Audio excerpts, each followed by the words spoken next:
Nessa girl, let me tell y'all one thing about me, baby. I work hard for the money, so y'all hoes better treat me right.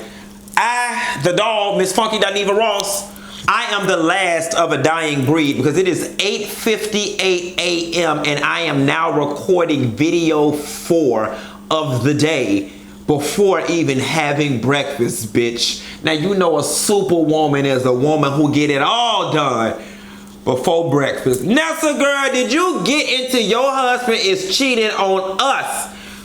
I didn't know that the shit had done came back. Quiet as it's kept. Don't even know why it left in the first place. I thought maybe they had canceled it. Nevertheless, I was glad to see that they brought the show back for us to be able to finish and watch it through the end. I got a feeling it had something to do with them scheduling the climax of this show to coincide with the show going on the road. I don't know. Nevertheless, let's talk about it. First and foremost, I want to say, Tony Grant, you ain't shit.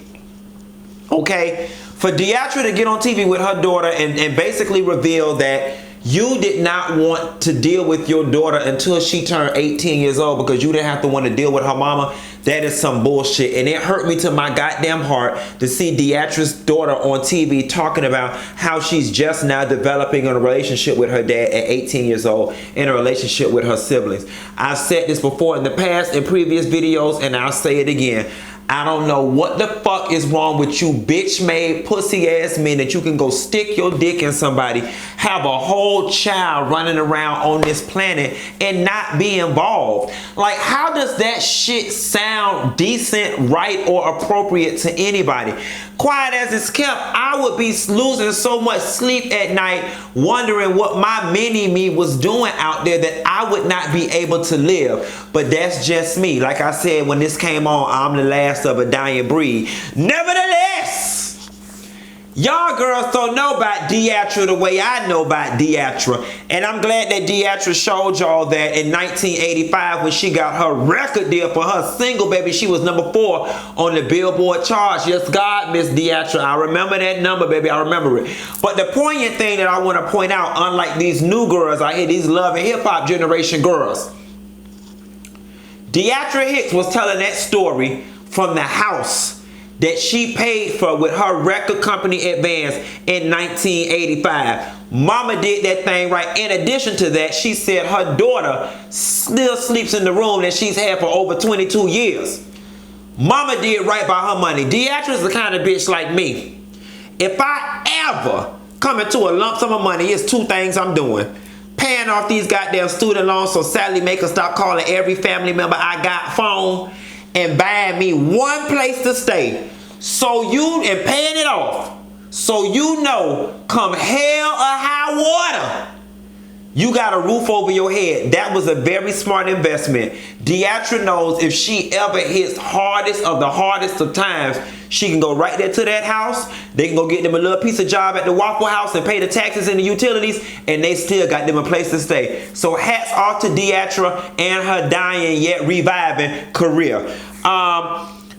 I love Deatra old mama when she said put them other girls in the hateration pile. That was real funny. Yes, God, mama looked like she had a little. Your mama didn't look hip enough to even know what hateration was. But after she sat on that sofa and started talking, I said, oh no, God, honey, I see where Deatra get that goddamn spice from.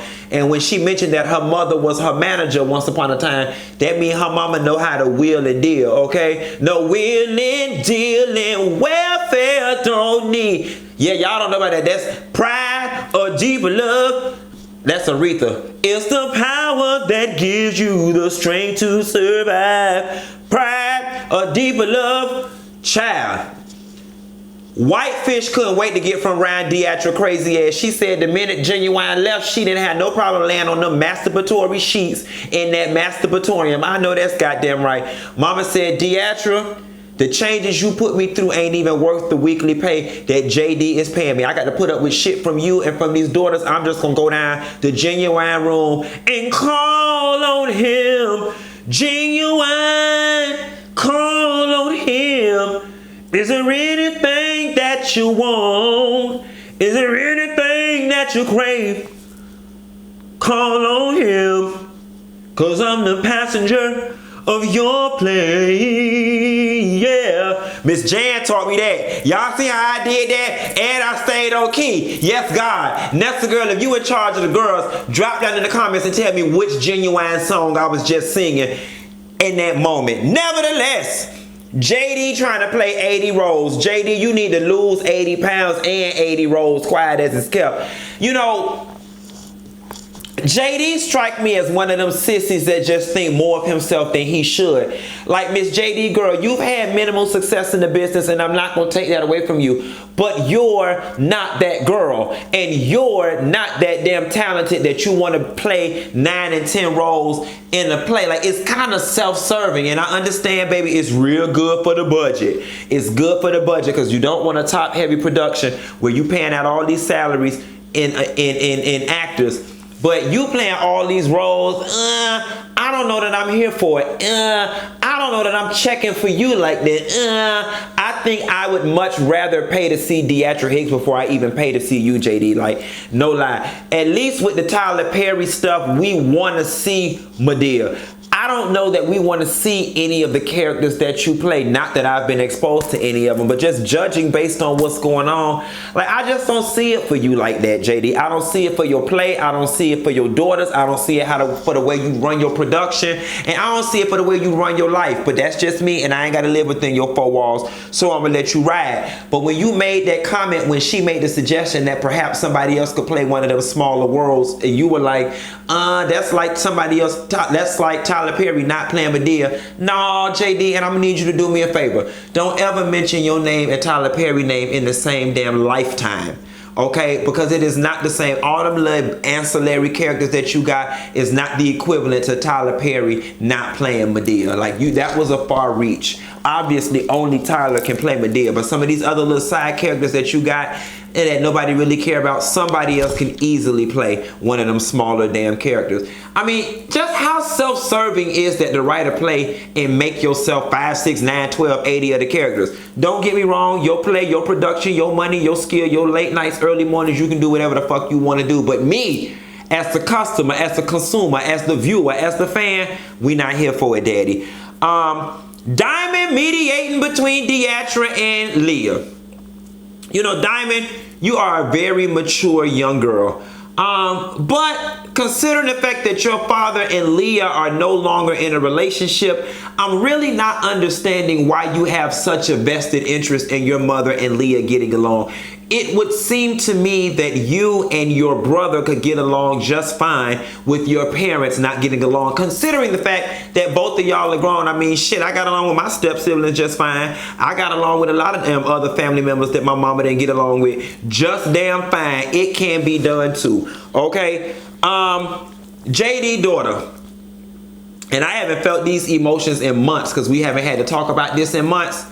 But that daughter opening her goddamn mouth set off a chain reaction in that goddamn place. And JD, the reason why I don't have no respect for you as it relates to running your production is because you allow your love for your daughters to interfere with what needs to be happening. First and foremost, this last blowout that your daughter opened, talking about Kristen, I see it in your eyes. I see it in your eyes. What the fuck does that mean? Number one. Number two, you can't dictate nor police how somebody looks or how somebody feels. Your daughters did wrong by these ladies and now want to tell them get over it. Not to mention, JD, I don't care what position you put your daughters in. Considering their age, they are never going to get the respect of the role, of the title of the role they're in from cast that looks at them as children. I am sorry. You need to put your daughters as stage managers, as costume design managers over the tickets or somewhere over the business. Let them learn some of the back office stuff first before you try to put them in and let them be dictating experienced actors. I'm sorry. Your daughters are not experienced enough in life to be directing people Deatra and Leah's age. Let them go work at Target first and move up to assistant manager and just get some sort of outside experience managing people before they are showing their youth, their age, and their inexperience in the way they're speaking to these people and in the inopportune times they choose to speak. Your daughter showed her age when she butted in and started doing this whole situation that she was doing. My dad worked real hard and he picked the best of the best. This fake ass cheerleader, fake ass Les Brown motivational speech she called herself giving that sent off a chain reaction. You saw the shit going to hell and you just stood there and did not say nothing. And why? Because she's your daughter, and that assistant of yours, she looked so tired. She looked like your wife. I wouldn't be surprised if that sister is some kin or some relation to your goddamn wife, because she had the same tired ass spirit written all over her face. And Thandy told her ass, right, what you got to do with what's going on? Why are you even commenting? What is your role here? Thandy got mad. She should have dove on that damn bitch with that Ross Dress for Less ass sweater on and that Miss Thelma pressing curl. Nevertheless, JD, not my monkeys, not my circus, but it's yours, and you need to corral them.